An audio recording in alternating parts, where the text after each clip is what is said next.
The second Laureate's project is literally on the other side of the world. Teresa Manera, an Argentinian paleontologist, is battling to save an amazing collection of unique animal footprints. They have survived hidden under the sand of a beach near her home for 12,000 years. But they're now threatened by erosion and damaged by humans. I owe my interest in paleontology to Bianco because my parents had a weekend house here, and we came every Saturday and Sunday, not just in summer. Once, while walking between the beach and the dunes with an aunt, we found some fossilized bones, and I said to my aunt, when I grow up, I'm going to study this, and I'll appear in the papers. Teresa Manera's childhood prophecy came true in 1986. Her husband went fossil hunting on the beach near Paleontologist after a storm and found an area where the sand had been swept away, exposing massive footprints in the underlying siltstone. So far, there must be about 24 species.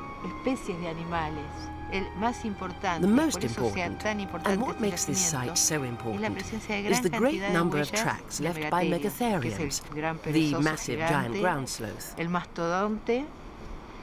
mastodon, the extinct elephant from the region, the macrocania, a peculiar animal that looked like a camel with a trunk, an extinct bear, deer, guanacos, and then from time to time, new things appear. It's like having a fossilized zoo of the local fauna from 12,000 years ago. It was some zoo. The glyptodon, a car-sized ancestor of the modern armadillo, was common throughout South America. The macrocenia had a short trunk which it must have used to grab vegetation.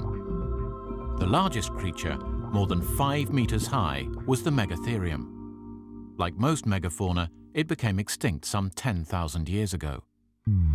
Carbon dated to 12,000 years, the siltstone containing the tracks had barely started to consolidate, so it's very fragile.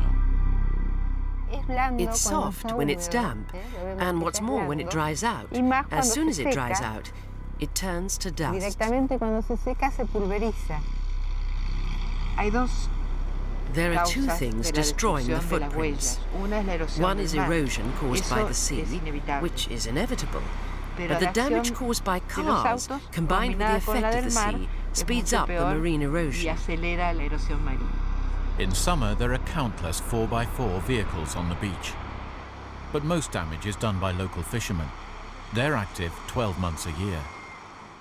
Teresa has been lobbying local politicians for years for legislation to protect the footprints, but it's been delayed by Argentina's economic and political turmoil. For now, the team can only erect signs urging drivers to avoid the site. That's only part of Teresa's strategy. Her real priority is to win the hearts and minds of local people.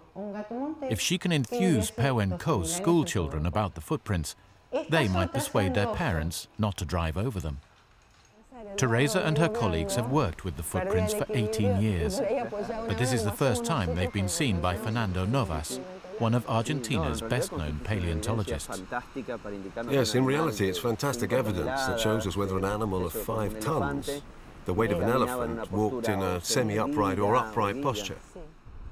It's as if an animal had just passed by. Perhaps it's hiding behind a sand dune. Footprints tell us incredible things, such as the speed it moved, whether it was solitary or had some kind of group behavior, such as moving around as a family. Its relationship with other animals, its posture when walking, they can tell us so many things. The beach is a difficult place to work, as tracks can only be examined when the tide is out, and so far, volunteers have only explored a tiny part of the 3-kilometre site. But the Rolex Award will give Teresa the resources to uncover the secrets of Paleontologist Beach. We're planning to survey the whole site with GPS, so that as and when we find new tracks, we can gradually build up a map that shows how these animals behaved across the entire area. In the race against time and tide, even a quick trace of a footprint preserves unique evidence.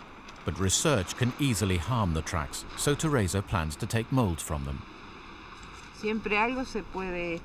You can easily damage a footprint while excavating, so it's important to make molds that can be studied without having to uncover the tracks and risk breaking them.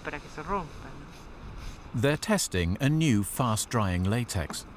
If it hardens in the cold autumn air, it'll be quick and easy to make molds when the full survey begins in the summer. We have to wait for the tide to go out before we can find the footprints, and we then have 6 hours to work in. After that, the tracks usually get covered up again, which makes things quite difficult, both for research and mold making. Teresa believes the footprints could create new interest in a region with high unemployment and few tourists. In 1989, she helped establish a museum of natural sciences in the naval port of Punta Alta. From the moment the Charles Darwin Museum was founded, I thought it was very important that besides the naval base, the people of Punta Alta should identify with the region's nature and natural sciences. So we needed to attract children. Centered on the large fossil collection that Teresa gave to the town, the museum is a fantastic resource for high school students, and there are always plenty of questions for her. The more anyone studies, the more they see. And that's why, in every walk of life, not just paleontology, the more we know, the more we end up knowing and enjoying about the world. The award will also fund construction of a facility behind the museum to keep molds and other material from Paleontology. Once it's ready, the team can start the in-depth survey of the beach. Teresa believes the tracks can inspire people to create new opportunities that will benefit the whole community.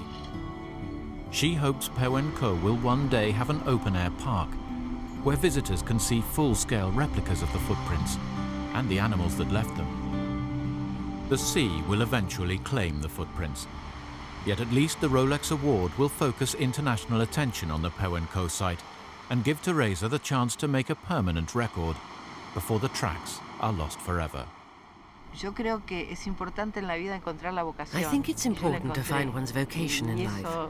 I found mine, and that explains everything. When I see these marvels that have somehow been preserved and think that we discovered them and understand their significance, I feel it's my duty to protect them.